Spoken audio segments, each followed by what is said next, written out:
뉴스케이가 선정한 한 주간의 주요 뉴스, 뉴스케이 주간 브리핑입니다. 저는 진행을 맡은 아나운서 정승조입니다. 11월 첫째 주 뉴스케이 주간 브리핑 시작합니다. 지난 3일 정부가 중고등 역사교과서의 국정화 발행을 확정 고시했습니다. 올바른 역사교과서를 투명하게 만들겠다는 정부의 발표와는 달리 단 2명의 지필집만이 공개됐고 그중 최몽룡 서울대 명예교수는 오늘 사퇴했습니다. 국정화 추진 절차상에 문제가 있다는 지적도 이어지고 있습니다. 역사학계는 물론 시민단체, 청소년들까지 강하게 반대하고 있지만 정부 여당은 민생을 외치며 국정화 문제에서 발을 빼고 있고 야당은 오늘로 장외투쟁을 중단하기로 결정했습니다. 한편에선 국정화 반대 시국선언의 참가자들에 대한 징계 가능성이 높아지고 있습니다.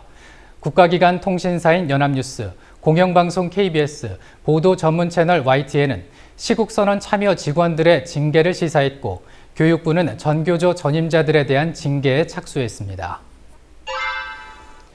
박근혜 정부 들어 진행된 첫 한일 정상회담이 지난 2일로 마무리됐습니다. 회담은 원래 예정됐던 시간을 훌쩍 넘겨 100분간 진행됐습니다. 이번 회담의 최대 관심사는 단연 위안부 문제였습니다. 회담 이후 청와대는 위안부 문제의 타결 협의에 속도를 내기로 했다고 밝혔습니다. 하지만 시기나 내용 등 구체적인 내용은 빠져 있었습니다. 또 일본으로 돌아간 아베 총리가 위안부 문제는 한일 협정으로 종료됐다는 기존 입장을 재확인했습니다. 위안부 문제의 연내 해결은 불가능하다는 분석이 나옵니다. 검찰이 아동 청소년이 등장하는 음란물 유포를 제대로 막지 않았다는 혐의로 이석우 전 카카오 대표를 기소했습니다. 이런 혐의로 온라인 서비스 제공업체의 대표가 기소가 된 것은 이번이 처음인데요. 카카오그룹이나 네이버 밴드와 같은 폐쇄형 서비스에서 서비스 제공업체가 내용을 직접 모니터링하는 데 한계가 있기 때문에 논란이 일고 있습니다. 명확한 가이드라인 없이 사용자들이 올린 내용을 직접 모니터링할 경우 사생활을 침해할 가능성이 높기 때문입니다.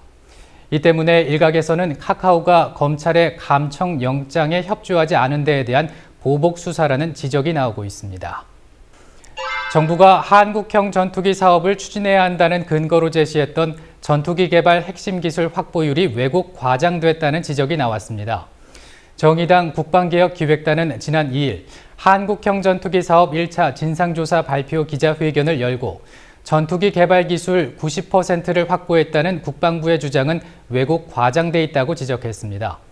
정의당 국방개혁기획단 김종대 단장은 지난해 한국과학기술기획평가원의 주관하에 객관적으로 평가한 결과 국내 기술 수준은 14%에 불과하다고 지적했습니다. 지난달 31일 이집트에서 러시아 여객기가 추락해 승객 전원인 224명이 사망했습니다. 이 추락 사건 이후 극단주의 무장 세력인 이슬람 국가 IS가 자신들이 여객기를 격추시켰다는 주장을 폈는데요. 사고의 원인이 테러였을 가능성에 무게가 실리고 있습니다. 현지 시각으로 어제 영국 정부가 폭탄 테러 가능성을 공식적으로 제기한 데 이어 미국 백악관도 테러 가능성을 배제하지 않고 있다고 밝혔습니다. 성남시에 이어 서울시도 청년 수당을 도입하겠다고 발표했습니다.